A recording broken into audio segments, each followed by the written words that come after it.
मोइन वो लोग कोनो शोर कम करो। मोबाइल साइलेंट कर दो और शुरू कर दो।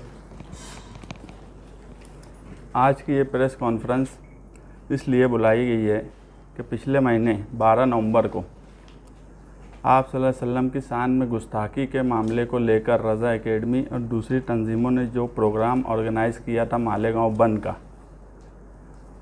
उस प्रोग्राम में शहर की सभी दीनी तंजीमें, मजहबी तंजीमें शामिल थी, इसलिए कि वो आप सल्लल्लाहु अलैहि वसल्लम की शान में गुस्ताखी के ख़िलाफ़ एक प्रोग्राम था और उस प्रोग्राम में पुरअमन तरीके से वो पूरा प्रोग्राम हुआ बंद का।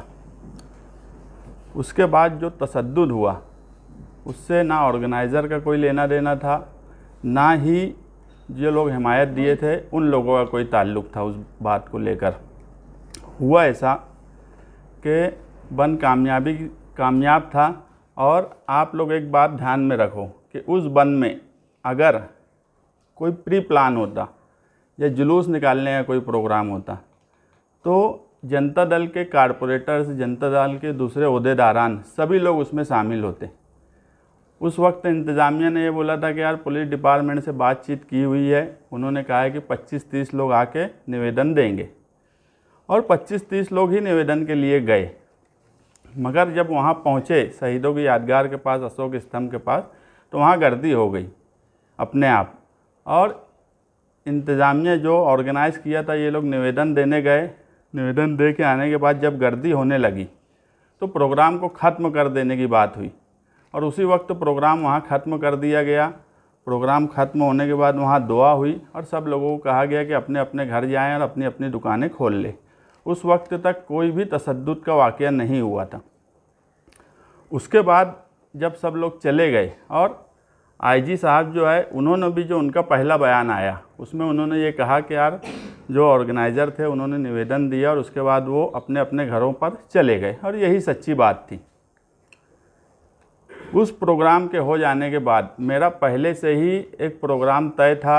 मेरे बंगाल के कुछ दोस्त लोग थे, उन लोगों से बातचीत हुई थी और जो हिंदुस्तान में आज माहौल है, तहरीक और आंदोलन को जिस तरह कुचला जा रहा है, तो अंबेडकर की तलाश बोल के हम लोग हिंदुस्तान के कई हिस्से में जाने का मेरा पहले से ही प्रोग्राम था और 12 नवंबर के बाद मैं उसके लिए गया। और हम उस प्रोग्राम में, क्योंकि हिंदुस्तान आज़ाद हुआ उस वक्त 1947 में जब बंटवारा हुआ तो हिंदुस्तान के मुसलमानों ने अपना लीडर गांधी और अंबेडकर को माना, जिन्ना को नहीं माना।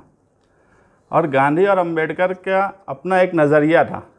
गांधी का अपना नज़रिया था तहरीक और आंदोलन के ज़रिए आवाम को राहत देना, और अंबेडकर का अपना एक नज़रिया था कि कानून से लोगों को कैसे राहत मिले। और इसी मुहिम में हम कुछ लोग, मेधा ताई से भी बातचीत हुई थी, हम लोगों का पूरा प्रोग्राम बना हुआ था और उस सिलसिले में मुझे जाना ही था। मैं गया। उसके बाद जो ऑर्गेनाइज़र थे उन लोगों का कांटेक्ट हुआ और मालूम पड़ा कि ऐसी ऐसी एफआईआर हो गई है और ये सब मामला थे। तो उन लोगों ने मुझसे कहा कि यार तुम कहाँ हो? तो मैं बोला मैं तो पहले से ही बाहर हूँ, मेरा ऐसा ऐसा प्रोग्राम था तो मुझे जाना ही था। तो उन लोगों ने कहा कि यार वकीलों से मशवरा कर लो, तुमको कानूनी समझ है। और प्रोग्राम कुछ हमारा अकेले का नहीं था, उसमें सभी लोग शहर के शामिल थे, इसलिए मुझे वकीलों से मशवरा करना मैंने ज़रूरी समझा और कानून ने मुझे इसकी इजाज़त भी दी है कि अगर कोई कंप्लेन हुई है तो मैं अपने तौर पे, कानूनी तौर पे उसमें क्या मैं खुद फ़ायदा उठा सकता हूँ और क्या दूसरे जो साथी थे उनको क्या फ़ायदा दिया जा सकता है, उसके लिए वकीलों से बातचीत करना वो सिलसिला शुरू हुआ। वो इससे पहले मालेगांव शहर में कभी देखी नहीं गई। एक दहशत का ऐसा माहौल बना कि लोगों को निहाल साहब की याद आने लगी कि यार निहाल साहब थे उस वक्त, कभी इस तरह की दहशत इस शहर में कभी नहीं हुई। जो लोग लीडरी कर रहे इस शहर में, वो लोगों ने आवाम ने जिनको भरपूर वोट दी, वो लोग इस शहर की किस तरह नुमाइंदगी कर रहे हैं ये भी आज पूरे शहर के सामने है। ऐसे हालात में हमारा ये फ़र्ज़ बनता है कि कानून क्या है और कानून को हम किस तरह इस्तेमाल करें। और मेरी जो हमारा जो अम्बेडकर को तलाश मुहिम थी वो इस एफआईआर में ही आ गई कि यार अब आज के गांधी को अम्बेडकर की ज़रूरत है। आज आंदोलन हो या तहरीक हो, अम्बेडकर की ज़रूरत से मतलब कानून, और गांधी मतलब आंदोलन और तहरीक। और वो इस शहर में ही हमने देख लिया। त्रिपुरा के सवाल पे हम इसलिए एहतजाज करने की तरफ गए थे कि वहाँ की एजेंसीज़ ने गलत तरीका इस्तेमाल किया था, मगर वही चीज़ आज हमारे साथ मालेगांव शहर में भी हो गई। और जब मुझे एफआईआर और फरियाद की कॉपी दी गई और वो जब मैं पढ़ा, ये सब सरकार, महाराष्ट्र सरकार की तरफ से किया गया काम है। इसमें पुलिस का रूल उस वक्त भी बहुत अच्छा रहा जब तशद्दुद हुआ, वो मालेगांव शहर के एसपी हो, डीवाईएसपी हो या मालेगांव शहर के पीआई हो, उन्होंने कहीं ना कहीं उस वक्त कंट्रोल किया। मगर उसके बाद जब सरकार का दबाव आया, आप एफआईआर की कॉपी अगर देखेंगे तो उसमें सब दीनी तंजीमों के नाम हैं। उसमें सियासी पार्टियों के सिर्फ 2 ही नाम हैं, एक जनता दल, एक एमआईएम, जबकि ऑफिशियल राष्ट्रवादी का लेटर भी था हिमायत का, अखबारों में भी आया, कांग्रेस का भी लेटर था, मगर उसके बाद एफआईआर में इन 2 पार्टियों का नाम नहीं लिखा गया। इसका मतलब है कि सरकार की तरफ से ये सब एफआईआर की कार्रवाई की गई, जो कि गलत तरीके से की गई। 5-5 एफआईआर दाखिल की गई और लोगों को हैरान और परेशान किया गया। जिसका जो जुर्म था उस पर वही कलम लगती तो ठीक था। मेरी कोई स्पीच, हेड स्पीच नहीं थी, मैंने कोई तशद्दुद की बात नहीं की। हम गांधी को मानने वाले लोग हैं, कभी हम हिंसा की तरफ जाएंगे ऐसा कभी हुआ ही नहीं है। मगर उसके बाद जब मामलात बढ़े और जब लीडरी शुरू हुई तो बहकी हुई लीडरशिप थी मालेगांव शहर की। सबसे पहले आसिफ शेख का बयान आया कि प्रेस कॉन्फ्रेंस में कि ये एक फ़िरका परस्त तंजीमों की तरफ से सोची समझी साजिश के तहत किया गया है। उसके बाद उनके वालिद शेख रशीद साहब का बयान आता है कि जो ऑर्गेनाइज़र थे, जिन्होंने प्रोग्राम रखा, जबकि वो खुद उनके हिमायती थे, उनके खुद नुमाइंदे थे, ये खुद हुजूर की शान में गुस्ताखी के सवाल पे रोड पर नहीं आए। हमें तो एक फ़ख्र है कि हम हुजूर की शान की गुस्ताखी के मामले में रोड पे आए थे, एहतजाज किया था और बंद की हिमायत किए थे। ये खुद रोड पे नहीं आए, इन्होंने अपना नुमाइंदा भेजा और उसके बाद ये बोलते हैं कि जो ऑर्गेनाइज़र थे उन्होंने ही साजिश के तहत ये सब किया। उसके बाद फिर शेख आसिफ का बयान आता है कि ये एक हादसा था। तो ये बहकी हुई लीडरशिप है, इनको खुद भी नहीं समझ रहे कि ये शहर की क्या नुमाइंदगी करेंगे। इन्होंने सिर्फ एक काम किया, अपनी पार्टी को बचाने का काम किया। शहर को बचाने के लिए इन्होंने कोई कोशिश नहीं की, शहर को फंसाने की कोशिश की। अगर ये शहर के लिए सोचे होते तो इन्होंने ये सोचा कि एफआईआर में पार्टी का नाम ना आए, मगर इन्होंने ये नहीं सोचा कि शहर के इतने लोगों का जो नाम आ रहा है ये गलत है, इसके लिए सरकार में जाके नुमाइंदगी की जाए। नुमाइंदगी सिर्फ ढकोसला था। फोटो छाप लीडरी इस शहर में दिन ब दिन बढ़ती जा रही है और उसका सबब है कि ये हालात पैदा हुए। आप एक बात और गौर करो, मैं उस तशद्दुद को दूसरे एंगल से देखता हूँ। मेरी मालूमात ऐसी है कि आज 1 महीना हो गया, आप कारपोरेशन में भ्रष्टाचार और बदगुमानी के खिलाफ कौन बोलता? कोई सियासी पार्टी नहीं, कोई सियासी पार्टी के लीडर नहीं। अगर मैं लड़ूंगा तो मैं लड़ूंगा या मेरी पार्टी के लोग लड़ेंगे, उसके अलावा कोई कुछ बोलता नहीं। और ये महीने भर में अगर कारपोरेशन की तरफ से आप देखेंगे जो हिसाब से ठेके पास किए जा रहे हैं मेरे जाने के बाद स्टैंडिंग में, और बाकायदा ये बोला गया कि अभी वो बाहर है, जो भी कर सकते सब कर लो, तो मैं बाहर हूँ, मुझे तो इसकी बहुत खुशी है कि यार मैं तो गब्बर सिंह है। चलो ये डरते तो है और ये डर तो होना चाहिए। और वो तशद्दुद का एंगल पुलिस डिपार्टमेंट ने इस हिसाब से चेक करना कि जो ठेकेदारी मालेगांव कारपोरेशन में की जा रही है वो किसकी वजह से रुकी हुई थी, जो अचानक इतने बड़े बड़े ठेके पास होने लगे। आउटसोर्सिंग का 5 महीने से बिल हम जमा नहीं होने देते थे, वो बिल भी करोड़ों रुपये का आज जमा हुआ। और उस वक्त एक साजिश के तहत मुझ पर भी हमला किया जा सकता था। इस तरह की साजिश मेरी मालूमात में है कि इस तरह की साजिश उस दिन की गई थी कि इसको रास्ते से हटा दिया जाए, और वो तो उसमें कामयाब नहीं हुए। मगर मेरे बाहर रहने की वजह से वो जो फ़ायदा उठा सकते हैं वो फ़ायदा उठा रहे हैं। मगर मैं उन ठेकेदारों को भी बोलूँगा, कुछ लोग शॉपिंग की भी बात आवाम में करने लगे, जाकर शॉपिंग जो रुकी हुई थी शॉपिंग जल्दी से जल्दी बना लो, अभी ये बाहर है ये अंदर चला जाएगा। तो इस एंगल से भी चौकसी की जाए कि यार कोई ठेकेदार लॉबी तो नहीं थी जो फंडिंग कर रही थी कुछ और इरादे से, और तशद्दुद पैदा करके किसी को रास्ते से हटाना मकसद था। ऐसे हालात में मेरा सिर्फ यही बोलना है कि हम कानून सबसे बड़ा है, कानून में हमको पूरा भरोसा है, पूरा विश्वास है, और मुझे ये भी मालूम है कि कानून की तरफ से मैं बेगुनाह रहूँगा, और जो भी दूसरे लोग हैं जिन्होंने कोई गुनाह नहीं किया है वो सब बेगुनाह ही आएंगे। मगर आज वक्ती तकलीफ़ है और ये तकलीफ़ सबको झेलना पड़ेगी। जो लोग अंदर है उनके घर वालों को भी मैं यही कहूँगा कि कोई घबराने की ज़रूरत नहीं है। इस शहर में, ये शहर हमेशा से पुरअमन रहा है और आगे भी पुरअमन रहेगा। मैं शान हिंद की बहादुरी की भी बहुत कदर करता हूँ कि ऐसे हालात में उसने बहादुरी से पार्टी को चलाया, शहर की नुमाइंदगी की। जब लोग डर गए थे, रज़ा एकेडमी की ऑफिस का जो मामला हुआ उसके बाद कोई ज़बान नहीं खोलने को तैयार था, उस वक्त भी उसने बोली, उसने पार्टी को भी संभाला और शहर को भी संभाला। आज अब इस शहर में ये वक्त आ गया है कि जनता दल को ताकत दी जाए। बहुत सालों से ये शहर खंडर होता चला गया, हम वहाँ तक बर्दाश्त किए। आज ये शहर का हाल ये है कि हमारा दबदबा भी ख़त्म हो गया। इसलिए अब मैं पार्टी के वर्करों को भी और पार्टी के ज़िम्मेदारों को भी कहूँगा कि एक मुहिम चलाई जाए कि हर गली एक निहाली। हमको हमारे शहर का दबदबा वापस लाना है।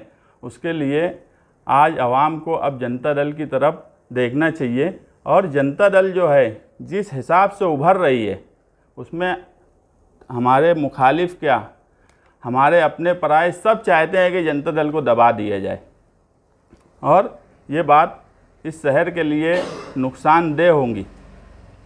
और जो शेख आसिफ ने जो बयान दिया कि मेरे पास पुलिस से ज़्यादा सबूत है, तो मैं उनसे ये कहना चाहता हूँ अगर उनके पास कोई सबूत है तो उन्होंने उसे छुपाया क्यों? आज 1 महीने से लोग जेल में बंद हैं, कई शहर के ज़िम्मेदार लोग बाहर हैं और परेशान हैं। अगर उनके पास कोई सबूत है तो वो उसी वक्त देते ताकि जो लोग अंदर बंद हैं उनको राहत मिलती। वो सबूत को छुपाए। आईपीसी की सेक्शन 176, आईपीसी सेक्शन 187 के तहत कोई भी शहरी कोई सबूत छुपा नहीं सकता, उसको सबूत पुलिस को देना चाहिए। और मैं पुलिस से भी यही गुजारिश करूंगा कि इस कानून के तहत उनके ऊपर गुनाह दाखिल किया जाए, उनको नोटिस दी जाए, और जो सबूत उनके पास है वो सबूत उनसे मांगा जाए ताकि लोगों को राहत मिले। या फिर ये बहकी हुई लीडरशिप में कुछ भी ओल फोल बक रहे हैं जिससे इस शहर का नुकसान हो रहा है, ये नुकसान नहीं होना चाहिए। ऐसे हालात में अब जनता दल के वर्करों का भी फ़र्ज़ है कि वो बहादुरी से और हिम्मत से इस शहर की नुमाइंदगी करें, इस शहर को जोड़े, इस शहर का दबदबा वापस लाने की कोशिश करें।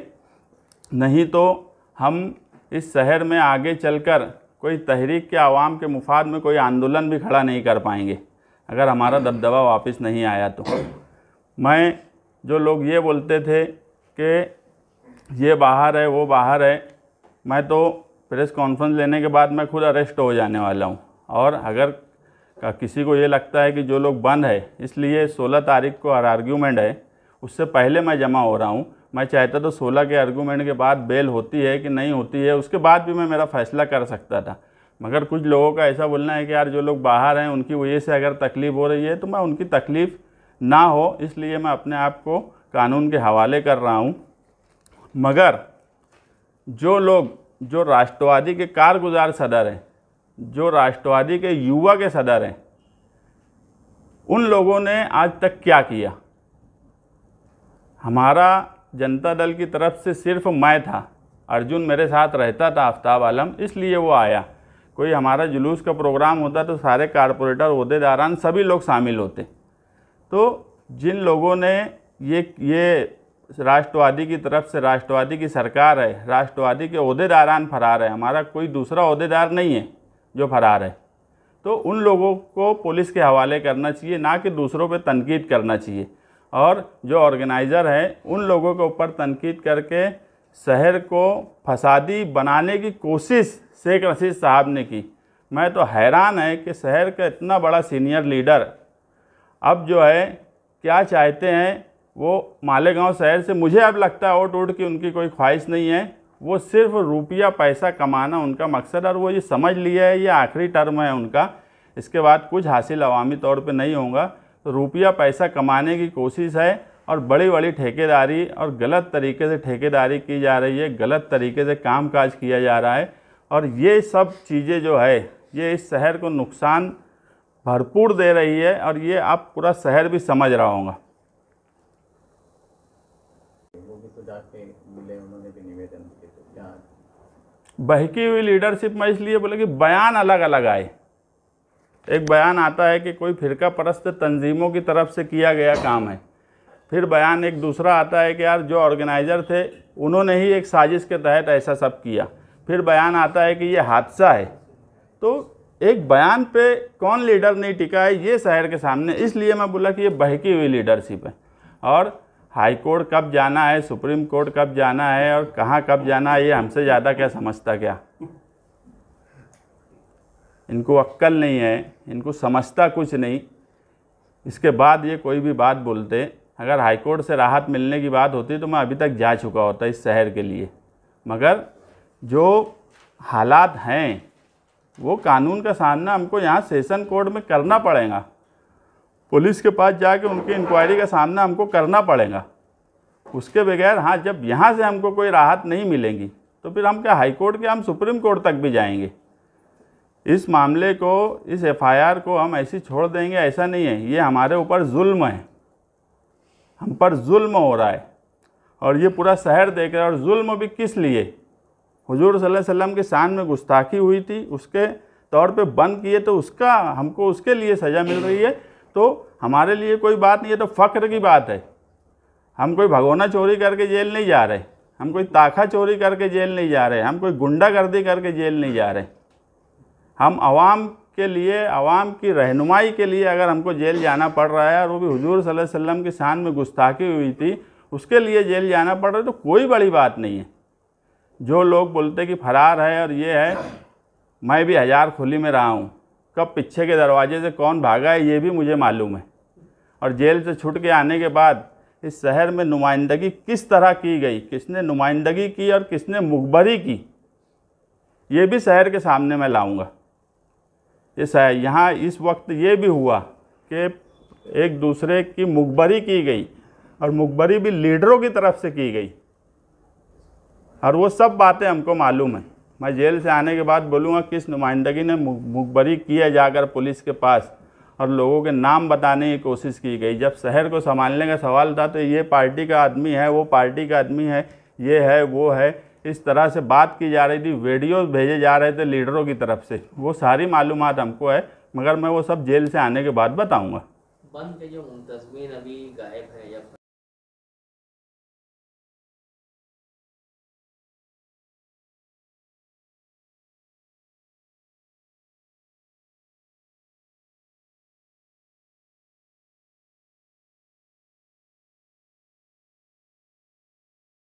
देखो, अभी तक जो भी लोग पकड़े गए उन्हें पुलिस ने गिरफ्तार की, बाकी लोग बाहर हैं या जहाँ भी हैं। जिन लोगों को पुलिस ने, मैं वाहिद इसलिए सरेंडर कर रहा हूँ, कानून के हवाले अपने आप को कर रहा हूँ कि जो दूसरे लोग हैं वो भी हिम्मत करें और अपने आप को कानून के हवाले करें। कोई मतलब नहीं है, कानून से बड़ा कुछ भी नहीं है, किसी से कोई डरने की ज़रूरत नहीं है। कानून ही इस मुल्क में सबसे बड़ा रहा है। और मैं बोला कि यार हमारा संविधान पे इतना भरोसा है, बाबा साहेब अम्बेडकर के संविधान पे आज हिंदुस्तान के मुसलमानों को भी उतना ही भरोसा है जितना मालेगांव के लोगों को है। इसलिए ये कोई मतलब नहीं है। उनको भी मैं यही कहूँगा कि वो कानून के हवाले अपने आप को करें ताकि सब लोगों को राहत मिले। और दूसरी बात जो ये बोली जाती है कि जो फ़रार हैं या जो बाहर हैं उनकी वजह से जो लोग अंदर हैं उनकी बेल नहीं होंगी, ये बात गलत है, ये कानूनी बात नहीं है। जो लोग अंदर हैं उनका मामला अलग है, जो लोग बाहर हैं उनका मामला अलग है। मगर मैं इसलिए अपने आप को सरेंडर कर रहा हूँ कि मैं अवामी नुमाइंदा हूँ, मुझे आवाम को जवाब देना है। मुझे ना तो पुलिस को जवाब देना है, ना सरकार को जवाब देना है, मुझे आवाम को जवाब देना है। और मैं अपनी जवाबदेही पे मैं वाहिद हूँ जो खुद को अपने आप को सरेंडर कर रहा हूँ। अभी तक जितने भी मुजरिम हैं वो गिरफ़्तार हुए या जो बाहर है, कोई खुद से अपने आप को पुलिस के हवाले नहीं किया। लेकिन मुझे इसलिए करना है कि आवाम की जो चाहत है यार, जो लोग बंद हैं उनको हमारी वजह से कोई दुश्वारी ना हो, और मैं नहीं चाहता कि मेरी वजह से किसी को कोई दुश्वारी हो। 12 नवंबर मैं एक बात बोला कि उसको उस एंगल से अगर पुलिस डिपार्टमेंट चेक करे कि ये महीने भर में करोड़ों रुपये के फंड कारपोरेशन से पास किए गए, जो 5-5 महीने से जो बिल रोके गए थे, वो बिल जो पास किए गए, वो जो ठेकेदार लॉबी है, ये मुझे उस एंगल पे लेके जाती है कि ये लॉबी मुझे रास्ते से हटाने के मकसद से तशद्दुद किया गया था, ऐसा मैं मानता हूँ। और मुझे ऐसी कुछ खबरें भी मेरे कान पे बात आई, और कारपोरेशन में जो चीज़ें हो रही है उसका भी मुझे इल्म है। आने के बाद अगर कमिश्नर कुछ गड़बड़ किया तो क्या वो बच जाने वाला है, या कोई ऑफिसर कोई गड़बड़ किया तो वो बच जाने वाला है, ऐसा नहीं। तो पुलिस उस एंगल से इंक्वायरी करे कि ये अचानक इतने करोड़ों के काम कैसे मंजूर होने लगे। हमने देखा था कि वहाँ कुछ लोग जो है वो आप लोगों के सामने थे, मगर कुछ लोगों का ग्रुप जो है आप लोगों को क्रॉस करता हुआ अम्बेडकर पुल की तरफ गया था, और वहाँ वो उत्पात कर रहे थे, जिनको समझाने की आपने भी स्टेज से उतर कर आप गए, वहाँ समझाने की कोशिश आपने की। ये सारा पूरा मामला जो है पुलिस ने भी देखा है, उनके वीडियोस में भी कहीं ना कहीं आप लोगों को समझाते हुए नजर आ रहे हैं। उसके बाद भी आपको मुजरिम करार दे देना कहाँ तक दुरुस्त है? मैं तो पहले ही बोला ना, ऐसा है कि आप अगर अभी मुल्क में किसान आंदोलन जो है वो एक ऐसा आंदोलन हुआ जिसने तहरीक चलाने वाले और आंदोलन करने वालों में हिम्मत बैठाई। वो भी आप देखेंगे 26 जनवरी जब वो आंदोलन चालू था, लाल किले में जब कुछ लोग गए वहाँ तशद्दुद हुआ और भरपूर तशद्दुद हुआ, मगर किसान आंदोलन के लीडरों पे मोदी सरकार ने भी गुनाह नहीं दाखिल करी। जो लोगों ने तशद्दुद किया था उन पे ही गुनाह दाखिल हुआ। मगर ये महाराष्ट्र सरकार जानबूझकर मुसलमान को तकलीफ़ देने के लिए, ये सब महाराष्ट्र सरकार में शामिल शिवसेना, राष्ट्रवादी और कांग्रेस पार्टी की मर्जी से किया गया काम है। तो मालेगांव मालेगांव की आवाम को तो टारगेट किया गया, जबकि तशद्दुद कोई बहुत बड़ा तशद्दुद नहीं हुआ था। अमरावती और नांदेड़ में इससे ज़्यादा हुआ था। नांदेड़ में बेल भी हो गई। बीजेपी के जो लीडरों ने बाकायदा बंद दूसरे दिन जो प्रोग्राम किया, उनकी 4 दिन में बेल हो जाती। तो आप इसको क्या समझते, सरकार की मर्जी नहीं है? सरेंडर का क्या तरीका, भी खत्म होगा जाएंगे या क्या? खाना वाना खा के जाऊँगा। हाँ,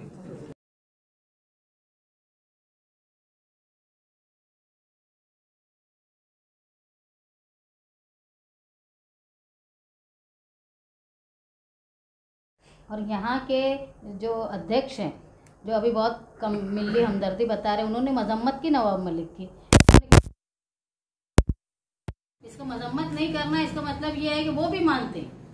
मैं जो एक बात बोला कि एफआईआर पढ़ने के बाद आप खुद ये अंदाज लगा लेंगे कि इस शहर के लीडरों ने अपनी पार्टी को बचाने की कोशिश की। उनकी पार्टी के जो जिम्मेदार और वर्कर है उनको भी बचाने की कोशिश नहीं की, सिर्फ पार्टी का नाम बचाया और मालेगांव शहर का पूरा सत्यानाश कर दिया।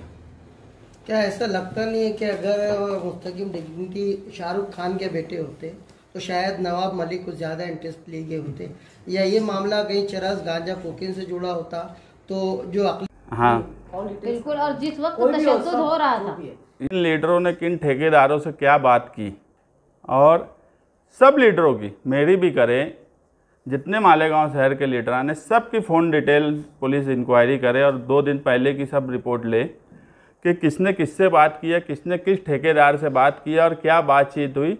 ये इस एंगल से देखे। मैं जो बोल रहा हूँ कि यार ठेकेदार लॉबी का एंगल पुलिस डिपार्टमेंट ने देखना चाहिए, कारपोरेशन में जाके मालूमात लेना चाहिए कि इस महीने में कितने ठेके, कितने करोड़ के ठेके अचानक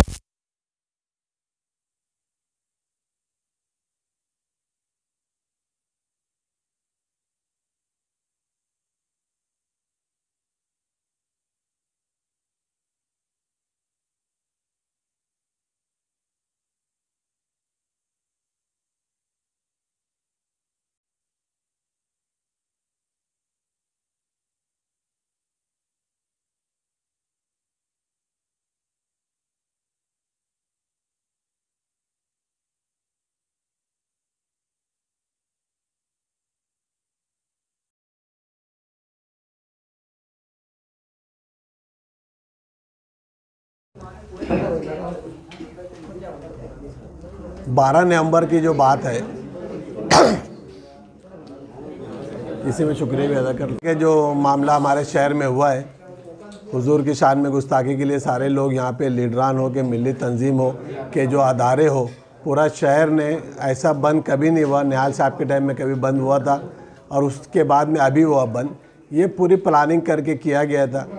उसके अंदर जिस तरह से मुस्तकीम डिग्री ने बताया कि ठेकेदार लॉबी भी हो सकती है, और सबसे बड़ी बात, जो लीडरान इसमें हाजिर नहीं थे उनकी भी इंक्वायरी करना चाहिए कि वो क्यों हाजिर नहीं हुए। जो हुजूर के नाम पे गुस्ताखी की बात में एक कॉमन आदमी जो खुद की रोज़ी रोटी छोड़ के भूखा रह के इसमें शामिल हुआ, तो ऐसे लीडरान जो कि हमेशा से आंसू बहाते हैं ऐसी बातों पे, वो इसमें हाजिर क्यों नहीं हुए और बाद में उन्होंने क्या किया? ऐसा तो नहीं कि पहले से उनको मालूम था कि तशद्दुद हो सकता है। क्योंकि अगर हम खुद हाजिर थे तो हम क्यों ऐसा चाहेंगे कि ऐसा कुछ हो? हमको नहीं समझ रहा कि यार हम खुद हाजिर है, अरे कोई मर जाता, कोई बात हो जाती तो हम तो वहाँ हाजिर थे ना। जो हाजिर नहीं थे उनको पहले से हो सकता है इल्म हो कि ऐसी कोई बात होने वाली है, हाजिर मत। जब तो उनकी पार्टी की हिमायत रही, उनकी ऑफिशियल लेटर दिया गया हिमायत का, उसके बाद यार हाजिर रहने का मतलब क्या है? और सवाल भी ऐसा है कि इससे कोई मुसलमान बरी हो ही नहीं सकता उस सवाल पर। लगता है वो हुजूर पाक सल्लल्लाहु अलैहि वसल्लम की गुस्ताखी का सवाल था, उसमें कैसे क्या कोई और इसके अंदर एक बात ऐसी है कि उसके बाद में जो हमारे लीडरान थे उनके जो बयानात भी आए कि पथराव हुआ तो ये कलम लगेंगे, क्या कलम लगेंगे और क्या कलम लगी, ये जो पुलिस की मुखबरी भी हमारे जो बड़े लीडरान थे जो इसमें हाजिर नहीं थे उन्होंने किया। और सबसे बड़ी बात जो हमारे शहर में हुआ कि शहर का जो दबदबा था वो ख़त्म हो गया। जो आज तक लोग हिम्मत थी वो ख़त्म हो गई। लोगों की जो हिम्मत थी किसी भी तहरीक के लिए रोड पे आने की, खासतौर से मजहबी मामले में, आज 6 दिसंबर का जो मामला था, 6 दिसंबर को किसमें हिम्मत भी नहीं थी कि उसके बारे में कोई स्टेटमेंट दे कि कोई प्रोग्राम करे। ये तो हमारे जनता दल शहर अध्यक्ष शाह-ए-हिंद निहाल अहमद, जिसकी मैं तारीफ करूंगा कि उसकी हिम्मत की कि उन्होंने प्रेस कॉन्फ्रेंस ली, हम जनता दल के लोग सारे उसमें हाजिर रहे। उसके बाद लोगों की हिम्मत हुई कि जाके मेमोरेंडम दिया। हमने एसपी को भी बोला कि तुम तो इमरजेंसी ऐसा कर डाले, तुम तो प्रेस कॉन्फ्रेंस लेने के वास्ते भी प्रेस रिपोर्टर से ज़्यादा पुलिस वाले वहाँ बैठे थे। तो ये जो लोगों में डर था, खासतौर से हमारे लीडरान भी जो डर के घर में बैठ गए थे, उनको भी कहने कि हमने प्रेस कॉन्फ्रेंस लेकर निकाले और हिम्मत दिए कि कम से कम आके मेमोरेंडम तो दो, आप कौम और मिल्लत के लिए बोलने की हिम्मत तो इसमें आए। तो आज तुम्हारी हमारी सबकी जिम्मेदारी है, जिस तरह मुस्तकीम डिग्री ने एक नारा दिया है, हर गली में एक निहाली। तो अब हमको अपने शहर के लिए तुमको हमको साथ में मिलकर कोशिश करना पड़ेगा। तुमको हमको हमारे शहर को जब तक खंडर हुआ था, धूल मट्टी थी, हमने बर्दाश्त किया। अब तो घर से निकलने के लिए भी जब डर लगने लगी और कुछ करने के लिए भी डर लगने लगी, ये तो आज़ादी नहीं, ये तो गुलामी से भी बदतर जिंदगी है। मैं आप सब लोगों का शुक्रिया अदा करता हूँ कि आप लोगों ने इतने शॉर्ट टाइम में, इतने क्रूशल टाइम के अंदर आके अटेंड किया। और आप लोगों की जिम्मेदारी है कि जिस तरह से प्रेस कॉन्फ्रेंस हुई, इसको आप अच्छी से इसको कवरेज करें और आवाम तक सच्चाई पहुँचाएं।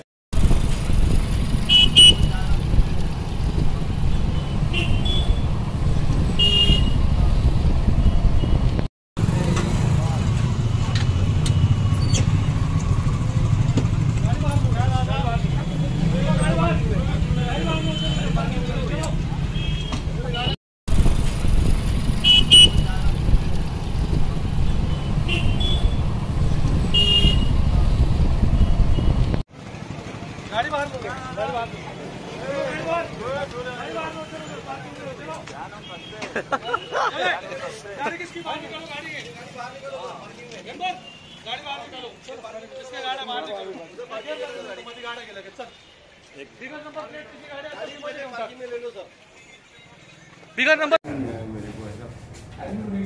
उड़ा वही अभी चली गया।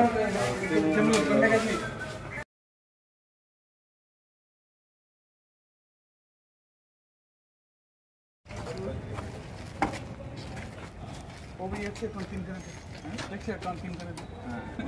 ऑर्डर बहुत भारी मैं खुद वो चीज़ मेरे को मालूम है। राजधानी राजधानी राजधानी राजधानी